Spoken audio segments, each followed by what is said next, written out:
Hello दोस्तों, YouTube Aditya ji के classes में आपका स्वागत है। और मैं मॉर्निंग कैप्सूल में एक विशेष टॉपिक लेकर आपके लिए पास उपस्थित हूं। बिल्कुल दोस्तों, जैसा कि बोर्ड पे देख रहे होंगे, मौलिक अधिकार। अगर संविधान से प्रश्न अगर पूछे जाते हैं तो मौलिक अधिकार को जरूर से टच किया जाता है, क्योंकि इससे इतने अधिक प्रश्न बनते हैं कि मौलिक अधिकार से जरूर से प्रश्न को टच किया जाता है और बहुत सारे प्रश्न यहां से बनते हैं। तो हम लोग चलिए आज इस मॉर्निंग कैप्सूल में मौलिक अधिकार को समझने का प्रयास करेंगे। और मैं ऐसा समझता हूं कि वीडियो जब समाप्त होंगे तो बहुत सारे प्रश्न आपसे बनेंगे। तो उससे पहले दोस्तों आपसे एक आग्रह है, निवेदन है आपसे कि आप लोग जो लोग हैं, नए लोग हैं, चैनल को यदि वीडियो पसंद आता है चैनल को जरूर से सब्सक्राइब कर लेंगे और बेल आइकन को दबा देंगे।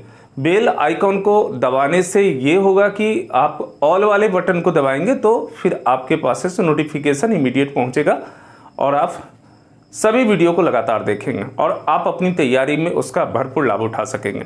दूसरा, कमेंट्स जरूर से करें, अच्छी प्रतिक्रिया, बुरी प्रतिक्रिया, जो भी लगता हो आपको वो जरूर से आप दें। लाइक जो अंगूठे के निशान होते हैं उसको जरूर से दिखाएं। अगर ना पसंद आता है तो डिसलाइक भी करें, कोई फर्क नहीं पड़ेगा। हमें लगेगा तो कि आप लोग कम से कम देख रहे हैं और जो अच्छा लगता है वो करेंगे। तो चलिए बिना समय गवाए हुए हम लोग मौलिक अधिकार पे पहुंचते हैं। और मौलिक अधिकार, जैसा कि आप जानते हैं कि ये जो है मौलिक अधिकार जो है, यह संविधान के द्वारा वह अधिकार दिया गया है हम जनता को, हम व्यक्तियों को, जिसका संरक्षण का संविधान गारंटी देता है। तो ये आपको है सो मौलिक अधिकार के तहत है। आप जानते हैं कि मौलिक अधिकार कि हनन होने पर अगर किसी प्रकार से किसी व्यक्ति, किसी सरकार या संस्था के द्वारा अगर किसी प्रकार से हमारे मौलिक अधिकार का छीना जाता है, हनन किया जाता है इसको, तो फिर वैसी दशा में उच्च न्यायालय या सर्वोच्च न्यायालय उस व्यक्ति, उस संस्था के खिलाफ आपको रिट दायर कर सकते हैं, या फिर वह व्यक्ति भी जो है सो संस्था के विरुद्ध में रिट याचिका दायर कर सकता है। तो ये बहुत बड़ा है आपको, जो कि हमारे मौलिक अधिकार है। तो चलिए सबसे पहले मौलिक अधिकार को हमारे संविधान में ये जो मौलिक अधिकार हैं इसकी चर्चा कहाँ की गई है उसको हम लोग देखेंगे। तो दोस्तों ये मौलिक अधिकार की चर्चा हमारे संविधान में भाग 3 में, बिल्कुल भाग 3 में इसकी चर्चा की गई है। और आपको बताएंगे कि हमारे संविधान में भागों की संख्या 22 है, अर्थात 22 भाग हैं, उसमें ये भाग 3 में इसकी चर्चा की गई है। अब हम लोग देख लें अनुच्छेद। तो ये अनुच्छेद में जो है संविधान को 12 से लेकर, अनुच्छेद 12 से लेकर 35 तक में इसको वर्णित किया गया है। इसका विश्लेषण किया गया यहाँ पे कि कौन से मौलिक अधिकार क्या क्या हैं। तो ये सभी आपको है सो 12 से 35 अनुच्छेद के तहत आपको इसको वर्णित किया गया। तो दो चीज तो आपके सामने महत्वपूर्ण आ गया। एक तो आ गया भाग 3, बिल्कुल दोस्तों बहुत बार परीक्षा में पूछे गए, जिसके विषय में अगर संविधान की परीक्षाओं में आप बैठते हैं या परीक्षा के प्रश्न को उठाते हैं तो आप देखेंगे मौलिक अधिकार से प्रश्न होते ही होते हैं। तो एक तो ये हो गया, एक हो गया 12 से 35 अनुच्छेद के अंतर्गत मौलिक अधिकार को। अब हम लोग चलते हैं कि हमारा जब ही संविधान लागू किया गया था, अर्थात उसको हम लोग कहते हैं मूल संविधान। मूल संविधान में आपको जो है मौलिक अधिकार की संख्या कितनी थी, बड़ा महत्वपूर्ण प्रश्न है। मूल संविधान में ये मौलिक अधिकार की संख्या कितनी थी? तो उस समय संख्या आपको 7 था, बिल्कुल मूल संविधान में। लेकिन वर्तमान में आपको जो है इसकी संख्या घटा दी गई। वर्तमान में अभी इसकी संख्या कितनी हो गई है? 6 हो गई है। तो ये एक जो है यह कहाँ गया, एक जो है कहाँ गया, अर्थात क्रम से आपको भी हम आगे लिखेंगे, बताएंगे आपको। तो उसमें से एक आपको मौलिक अधिकार कहाँ गया? तो वो एक मौलिक अधिकार जो है वो है सो संपत्ति का अधिकार। संपत्ति का अधिकार है, मौलिक अधिकार था। और यह जो है सो अनुच्छेद 31 के अंतर्गत था। अनुच्छेद 31 के अंतर्गत यह समाहित था, 31 के अंतर्गत था। और इसको जो है सो समाप्त करके कानूनी अधिकार बना दिया गया। कौन अधिकार? कानूनी अधिकार। इसको समाप्त करके कानूनी अधिकार बना दिया गया। आखिर इसकी समाप्ति कैसे की गई? तो 44वें संविधान संशोधन, बिल्कुल दोस्तों यहां पर देखिएगा 44वें संविधान संशोधन। कंफ्यूजन कहां होता है कि 42वां संविधान संशोधन है वह मिनी संविधान के नाम से जाना जाता है। चूंकि 42वें संविधान में इतने अधिक संशोधन किए गए हैं कि मिनी संविधान के नाम से जाना जाता है, और किसी भी प्रकार के संशोधन के संदर्भ में परीक्षाओं में प्रश्न पूछे जाते हैं तो 42वां डाल दिया जाता है, और हम लोगों का कंफ्यूजन कहां हो जाता है वहीं पर आके। तो आप 44वां को बस केवल एक चीज के लिए याद कर लीजिए, क्या? तो उसमें संपत्ति के अधिकार को समाप्त किया गया। संपत्ति के अधिकार को समाप्त करके कानूनी अधिकार बना दिया गया। ये आपको है सो 44वें संविधान संशोधन के द्वारा संपत्ति के अधिकार को समाप्त किया गया है। तो ये जरूर से आप याद कर लेंगे यहां पर।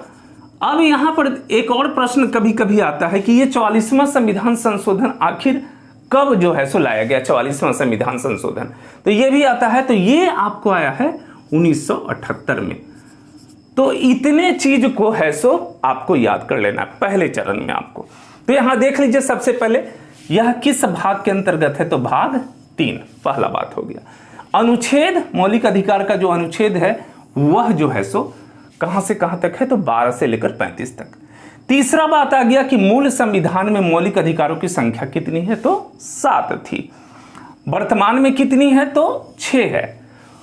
एक जो है जिसे आपको है सो मौलिक अधिकार से हटाकर कानूनी अधिकार बनाया गया, वह कौन सा है, तो वह है सो संपत्ति का अधिकार।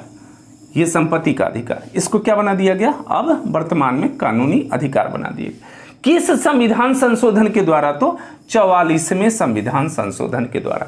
इतने प्रश्न यहां पर बन गए। अब हम लोग है सो क्रम से ये जो हमारे मौलिक अधिकार वर्तमान में 6 हैं, इस पर चर्चा करेंगे अनुच्छेद की सहायता से। बिल्कुल दोस्तों, अनुच्छेद को क्रमानुसार याद करके उसके हिसाब से हम लोग आगे बढ़ेंगे तो वो काफी सहूलियत होगा। तो चलिए हम लोग अनुच्छेद की सहायता से आगे बढ़ते हैं।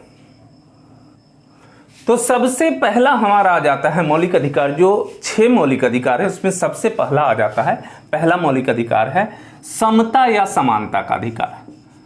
समता या समानता का अधिकार, जैसा कि नाम से स्पष्ट है, समानता का अधिकार। अधिकार इसको हम लोग आगे डिटेल्स में करेंगे, क्योंकि बड़ा महत्वपूर्ण है और इससे बहुत सारे प्रश्न आते हैं। अब इसको अनुच्छेद देखिए, तो ये अनुच्छेद जो है 14 से लेकर 18 तक, अनुच्छेद आपको 14 से लेकर 18 तक में इसकी चर्चा की गई है। 14 से 18 तक आगे हम लोग बढ़ते हैं तो वो पूरा हम लोग देखेंगे और आसान हो जाएगा। दूसरा हम लोग आते हैं, यह है आपको स्वतंत्रता का अधिकार।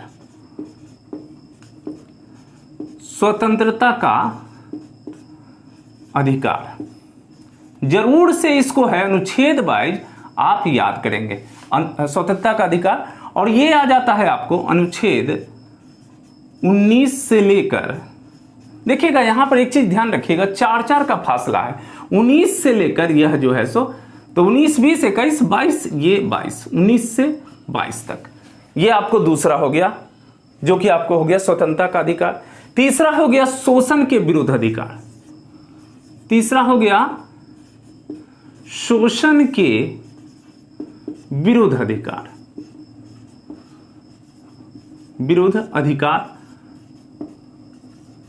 और अभी मेरा प्रयास यह है कि आप केवल वो 6 मौलिक अधिकार को कम से कम अनुच्छेद के अनुसार याद कर लें। तो शोषण के विरुद्ध अधिकार यहां हो जाएगा अनुच्छेद 23 एवं 24, 22 है, अनुच्छेद 23 से 24, 23 से 24। अब आ जाइए, चौथा हो गया आपको धर्म की स्वतंत्रता का अधिकार। धर्म के स्वतंत्रता का अधिकार, अर्थात धार्मिक स्वतंत्रता का अधिकार भी कह सकते हैं, धर्म के स्वतंत्रता का अधिकार। और ये हो जाएगा आपको अनुच्छेद 25 से लेकर 25, 26, 28 तक। चार चार का। यहाँ हम आगे आपको और स्पष्ट आपको याद करने के लिए जो आसान होगा वो हम बता देंगे। और उसके बाद पांचवा हो गया संस्कृति और शिक्षा संबंधी अधिकार। संस्कृति एवं शिक्षा संबंधी अधिकार। शिक्षा संबंधी अधिकार, और ये हो जाएगा अनुच्छेद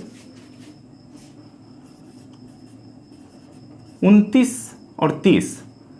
अनुच्छेद 29 और 30। और जैसा कि इसके पहले हम बता चुके हैं कि अनुच्छेद 31 है वह संपत्ति का अधिकार था, और संपत्ति के अधिकार से उसे हटाकर कानूनी अधिकार बना दिया गया 300 क के अंतर्गत। अनुच्छेद 300 क के अंतर्गत उसको कानूनी अधिकार बना दिया गया। तो इसीलिए यहां पर 30 के बाद 31 अब नहीं नजर आएंगे। और छठा हमारा जो हो गया बड़ा महत्वपूर्ण, ये हो गया संवैधानिक उपचारों का अधिकार। संवैधानिक उपचारों का अधिकार। दोस्तों यहां पर ये जो है हमारे 6 मौलिक अधिकार हैं, इसको याद करना पड़ेगा। बहुत याद करने के लिए कुछ है नहीं। ये हो जाएगा अनुच्छेद 32। याद करने के लिए बहुत नहीं है, कुछ थोड़ा सा तो प्रयास करना ही होगा। जैसे पहले समता है, दूसरा स्वतंत्रता है, तीसरा है शोषण के विरुद्ध है, तो समता, स्वतंत्रता, शोषण। चौथा क्या है? संस्कृति और शिक्षा, धर्म की स्वतंत्रता। सॉरी, चौथा है धर्म या धार्मिक स्वतंत्रता।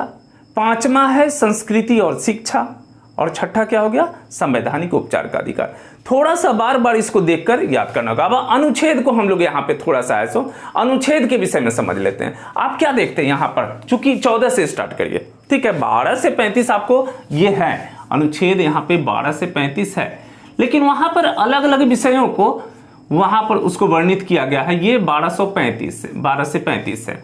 तो मौलिक अधिकार क्या है? मौलिक अधिकार के हनन होने पर कोर्ट के द्वारा या सुप्रीम कोर्ट या हाई कोर्ट से किस प्रकार से हम लोग वहां से न्याय प्राप्त कर सकते हैं, वहां किस प्रकार से हाई कोर्ट या सुप्रीम कोर्ट हमें संरक्षण देता है, इन सभी बातों की चर्चा आपको ऊपर में है। यहां पर हम 14 से लेके 32 तक आते हैं, ठीक है। 14 से 32 तक। अब आप यहां देखिए कि टोटल 14 से 18 जोड़िएगा तो कितना हो जाएगा? 4, ठीक है। यहां हम एक आपको सुविधा के लिए, याद करने की सुविधा से, यहां पर कितना हो जाएगा? 4, ठीक है। तो 4, फिर यहां देखिए 19 से 22, 4 4 4 हो गया।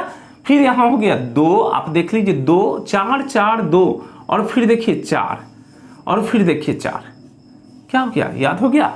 तो सॉरी, यहां पे 29 30 2, तो आपको जो है 4 4 4 2 बार हो गया, 4 4 2 4 2 4 4 2 4 2, 32 तो अंत में है ही, अकेला है, सिंगल, ठीक है। तो अब जैसे शुरू का हम 2 बार बोले, फर्स्ट 2 बार 4 है, उसके बाद 2 लाना है, फिर 4, फिर 2। तो अगर 14 से हम स्टार्ट करते हैं तो 14 4 18, फिर 4 है तो 18 और 4 22 कंप्लीट हो गया, फिर 2 है तो क्या होगा? 23 24, फिर उसके बाद 4 है तो 25 26 27 28, फिर 2 है तो 29 30 और 32। तो क्लियर है, याद करना ये क्रम से। अब इसको आप क्रम से देख लीजिए तो क्या क्या हो जाएगा? सबसे पहले समानता का, समता या समानता का अधिकार। दूसरा हो गया क्या? स्वतंत्रता का अधिकार। तीसरा क्या हो गया? शोषण के विरुद्ध अधिकार। चौथा क्या हो गया? धार्मिक स्वतंत्रता का अधिकार या धर्म की स्वतंत्रता का अधिकार। पांचवा क्या हो गया? संस्कृति और शिक्षा का अधिकार। छठा क्या हो गया? संवैधानिक उपचारों का अधिकार। तो आज जो है इतना तो आप जरूर से याद कर लीजिए, ठीक है। ये अनुच्छेद के अनुसार सभी को याद कर लेंगे। आज जो महत्वपूर्ण है परीक्षा में, चूंकि जब प्रश्न किए जाते हैं तो इस अनुच्छेद के अंदर से प्रश्न किए जाते हैं।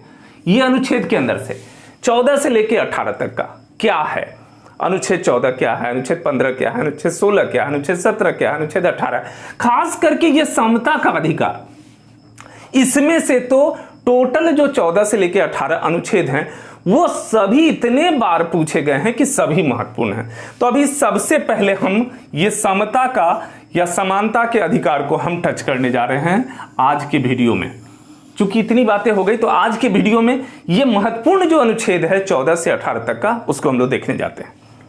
तो चलिए हम लोग आगे बढ़ेंगे। और जैसा कि बोर्ड पर देख रहे हैं, समता या समानता का अधिकार, राइट टू इक्वलिटी। बिल्कुल दोस्तों, राइट टू इक्वलिटी। और इसके अंतर्गत अभी हम आपसे चर्चा भी किए कि अनुच्छेद क्या है इसका। तो अनुच्छेद 14 से लेकर 18, अनुच्छेद जो है वह 14 से 18। अब सबसे पहले हम लोग अनुच्छेद 14 को देखेंगे, ठीक है। अब हम लोग अनुच्छेद वाइज इसको याद करने का प्रयास करते हैं। तो अनुच्छेद 14 क्या बताता है? अनुच्छेद 14 बताता है आपको कि विधि के समक्ष समानता का अधिकार। विधि के समक्ष समानता का अधिकार, विधि के समक्ष समानता।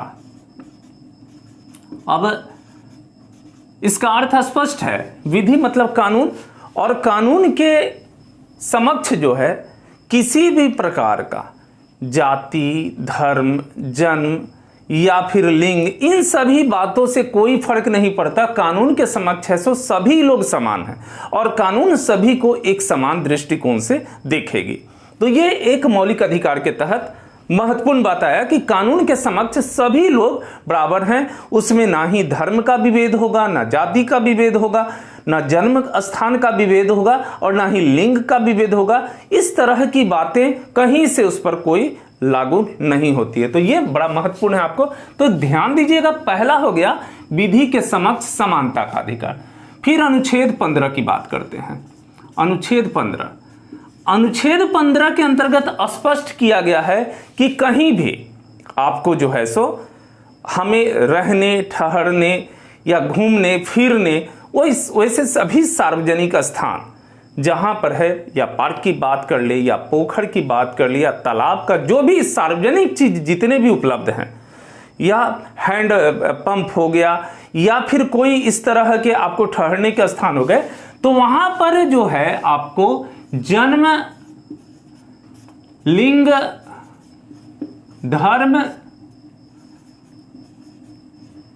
धर्म आदि के द्वारा है सो आपको है सो विभेद नहीं वहां किया जा सकता है।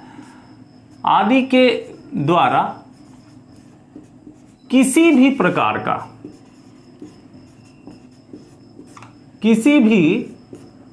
का राज्य विभेद नहीं करेगी। राज्य का सेंस यहां पर आ गया, राज्य विभेद नहीं करेगी। तो राज्य का सेंस यहां पर क्या हुआ? यहां पर हुआ देश से हमारा, है ना। तो किसी भी प्रकार का जन्म, लिंग, धर्म, जाति या जन्म स्थान के आधार पे तो किसी भी प्रकार का ऐसा विभेद नहीं करेगी। तो यह बड़ा महत्वपूर्ण आपको 15 आपको हो गया। इसके बाद अनुच्छेद 16 आता है। अनुच्छेद 16, अनुच्छेद 16 में होता है आपको नियोजन में अवसर की समानता। नियोजन में, या फिर रोजगार कह सकते हैं उसको, नियोजन में अवसर की समानता। नियोजन में अवसर की समानता। अब यहां पर देख लीजिए, कुछ विशेष प्रावधान यहां अंतर्गत किए गए हैं। SC ST शेड्यूल कास्ट है, शेड्यूल ट्राइब्स है, तो उनको चाहे पिछड़ा वर्ग है, ऐसे कुछ विशेषकर ऐसे जातियों के लिए थोड़े से सहूलियत दिए गए हैं यहां पे, कि उनको छोड़कर बाकी सभी को जो है सो कोई भी सरकारी, जितने भी सरकारी में रोजगार होंगे उन सभी में सभी को आपको समान अवसर मिलेगा, समान रूप से उनको देखा जाएगा। तो ये आपको अनुच्छेद इसमें हो गया आपको 16 में। यहां पर schedule caste, schedule tribes, BC या OBC ऐसे जो भी हैं कैटेगरिया, उनको सहूलियत थोड़ा दिया गया है वहां पे। चूंकि एक बहुत बड़ी भिन्नता आ गई थी और जिस समय में संविधान बन रहे थे तो उस समय में सभी जातियों को एक बराबर, एक एवरेज पहुंचाने के लिए ये व्यवस्थाएं की गई, लेकिन बाकी सभी के लिए जो है सो यहां पर नियोजन में अवसर की समानता दिया गया। उसके बाद आ जाइए अनुच्छेद 17, बहुत महत्वपूर्ण है और बहुत बार ये पूछे गए। अनुच्छेद 17 अस्पृश्यता का उन्मूलन। अस्पृश्यता अस्पृश्यता का उन्मूलन। अस्पृश्यता, इसको ब्रैकेट में छुआछूत कह सकते हैं। छुआछूत, ये बड़ा आपको है सो छुआछूत, ये बहुत बड़ा विभेद पहले आपको हुआ करता था। अस्पृश्यता का उन्मूलन।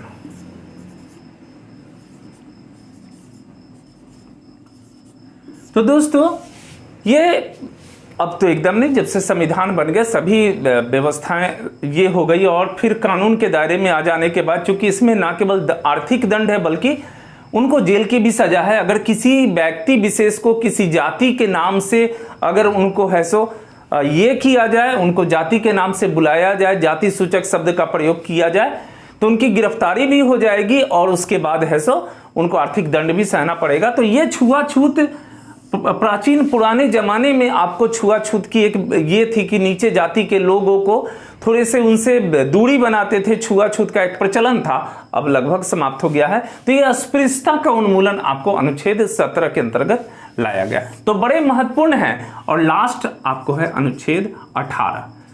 ये है सो अनुच्छेद 18 के तहत उपाधियों की समाप्ति है। उपाधियों की समाप्ति अब देखिए, शिक्षा के क्षेत्र में छोड़कर या फिर सेना को 2 स्थानों पर छोड़कर आपको जो है सो ये उपाधि, जैसे आप देखते थे पहले अंग्रेज सब बहुत तरह की उपाधि दिए हुए थे, सर की उपाधि या फिर कैसरे हिंद, इस तरीके के उपाधि वगैरह है सो जितने भी थे वो दिए जाते थे। वो सारी उपाधियों का समाप्त कर दिया गया। केवल शिक्षा के क्षेत्र में और फिर सेना, इन 2 क्षेत्रों में उपाधि मिलते हैं, बाकी किसी तरह का किसी को कोई उपाधि नहीं होगा। तो ये इतने मौलिक अधिकार हमको आप अनुच्छेद वाइज याद कर ले। तो एक बार फिर से देख लीजिए, जैसे आप देखिए कि पहला क्या है, अनुच्छेद आपको जो है सो 14 क्या है, विधि के समक्ष समानता का अधिकार। विधि के समक्ष समानता का अधिकार अनुच्छेद याद हो जाने चाहिए। अनुच्छेद 15 क्या हो गया, जन्म, धर्म, स्थान, लिंग इत्यादि आदि चीजों के द्वारा राज्य जो है सो किसी प्रकार का विभेद नहीं कर सकता है। कहीं पर भी वैसे सार्वजनिक स्थान जो भी हैं, तो हर एक जगह वो है सो किसी प्रकार का उनका विभेद नहीं और सभी जगह समानता का अधिकार उनको है। फिर आ जाते हैं हम लोग 16। तो 16 में है नियोजन, सरकारी नियोजन जितने भी हैं, रोजगार में नियोजन में अवसर की समानता, सभी को बराबर ढंग से वहां पे आपको उसमें किसी भी प्रकार का यह विभेद नहीं किया जा सकता। फिर वही बात आता है, जन्म स्थान, धर्म या लिंग के आधार पर किसी प्रकार का विभेद नहीं किया जा सकता। लेकिन आपको है सो कुछ जातियों के लिए, क्योंकि कुछ समाज से वो नीचे रह गए थे, उनको समानता लाने के लिए इनके साथ कुछ विशेष प्रावधान किए गए हैं। तो ये आपको हो गया नियोजन में अवसर की समानता। अनुच्छेद कितने हो गए, तो 16 का, 15, 16। अब 17वां बड़ा महत्वपूर्ण है, अस्पृश्यता का उन्मूलन अर्थात छुआछूत की समाप्ति। तो ये आपको हो गए अनुच्छेद 17 के अंतर्गत, और अनुच्छेद 18 हो गया उपाधियों की समाप्ति। तो ये बड़े महत्वपूर्ण है, आप इसको क्रम से जरूर से 5 बार कॉपी में लिखेंगे, याद हो जाएगा। तो आज का वीडियो हम यहीं पर समाप्त करते हैं, क्योंकि कुछ लंबे हो जाएंगे और फिर आपके लिए है सो थोड़े बोझिल हो जाएंगे। तो आज की वीडियो को यहीं समाप्त करते हैं और मिलते हैं हम लोग फिर अगले दिन मॉर्निंग कैप्सूल में। और आप लोग है सो मन से तैयारी करिए, और साइंस का भी आपको इवनिंग में मैं डालता हूँ, वहाँ पे बहुत लाइक किए जा रहे हैं, बहुत पसंद किए जा रहे हैं। तो साइंस के भी वो सारे क्वेश्चन को देखेंगे आप लोग इवनिंग में 7 बजे। तो मिलते हैं अगले दिन मॉर्निंग कैप्सूल में। और हाँ दोस्तों, अपने दोस्तों को जरूर से शेयर करें, क्योंकि अभी सब्सक्रिप्शन का बहुत जरूरत है आपको। और आप लोग कमेंट्स कुछ चिन्हित लोग, जो 10 या 15 लोग होते हैं वही लगातार केवल करते हैं, नए लोगों के द्वारा किसी भी प्रकार का कोई कमेंट्स प्रतिक्रिया नहीं मिलता है। तो हमें भी अच्छा लगेगा अगर आप अपनी प्रतिक्रिया को देंगे, कैसे और क्या सुधार करना है इसमें। लाइक को जरूर से दबाएंगे और उसके बाद अपने दोस्तों में जरूर से इसको शेयर करें, जिससे कि सब्सक्रिप्शन बढ़े। और हाँ, नए लोग जितने हैं, अगर वीडियो पसंद आता है तो जरूर से चैनल को सब्सक्राइब करेंगे। मिलते हैं अगले वीडियो में। थैंक यू, धन्यवाद।